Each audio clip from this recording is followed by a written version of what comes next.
राजा विक्रमादित्य अपनी सत्यवादिता और साहस के लिए प्रसिद्ध थे। हर रात जब चंद्रमा अपनी शीतल किरणें फैलाता, विक्रम श्मशान भूमि में जाकर पेड़ से लटके बेताल को पकड़ने का साहस करते। यह उनकी निष्ठा और वचनबद्धता की परीक्षा थी। एक रात बेताल ने उन्हें एक बेहद रहस्यमय कहानी सुनाई। कहानी 3 रहस्य और 1 सत्य। बहुत समय पहले एक छोटे से राज्य में एक अमीर सौदागर रहता था। सौदागर की एकमात्र बेटी आर्या अपनी सुंदरता और चतुराई के लिए प्रसिद्ध थी, लेकिन आर्या के जीवन में एक अजीब रहस्य था।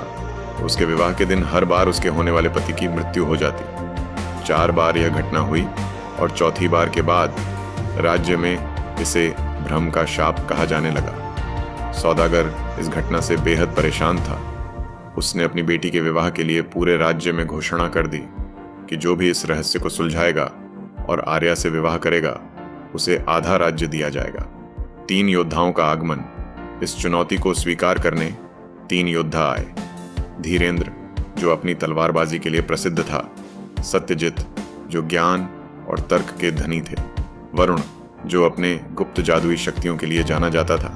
तीनों ने आर्या से विवाह करने की इच्छा जताई और शाप का रहस्य सुलझाने की प्रतिज्ञा ली। सौदागर ने उन्हें 1 रात का समय दिया और तीनों को अलग अलग महल के कमरे में ठहराया। पहली रात का भय। रात को पहला योद्धा धीरेंद्र आर्या के कमरे में गया।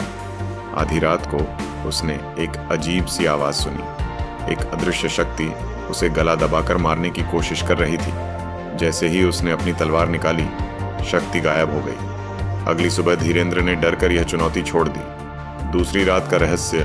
दूसरी रात सत्यजित आर्या के कमरे में गया। वह अपने ज्ञान का उपयोग करके हर चीज का विश्लेषण करने लगा। आधी रात को उसने देखा कि आर्या के कमरे की छत पर एक अजीब छाया चल रही है। छाया धीरे धीरे उसके पास आई और उसे चेतावनी दी, यह राज तुम्हारे जीवन के लिए खतरा है, पीछे हट जाओ।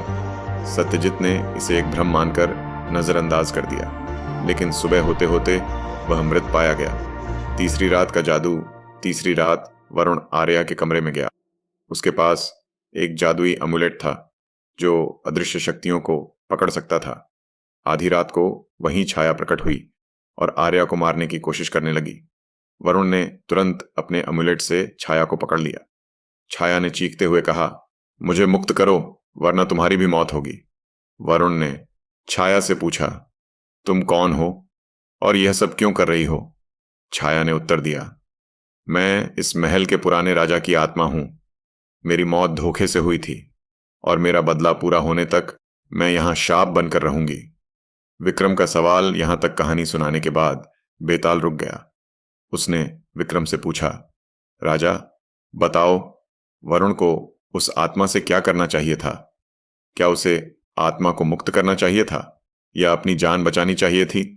विक्रम का उत्तर। विक्रम ने गहरी सोचकर उत्तर दिया, अगर आत्मा सच में अन्याय का बदला लेना चाहती है तो उसे मुक्त करना उचित है, लेकिन वरुण को पहले यह सुनिश्चित करना चाहिए कि आत्मा निर्दोष लोगों को नुकसान न पहुंचाए। न्याय के बिना मुक्ति नहीं हो सकती।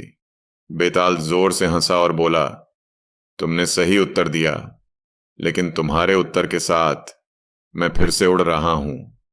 विक्रम ने गुस्से में तलवार संभाली और फिर बेताल का पीछा किया, जैसे हर रात होता था।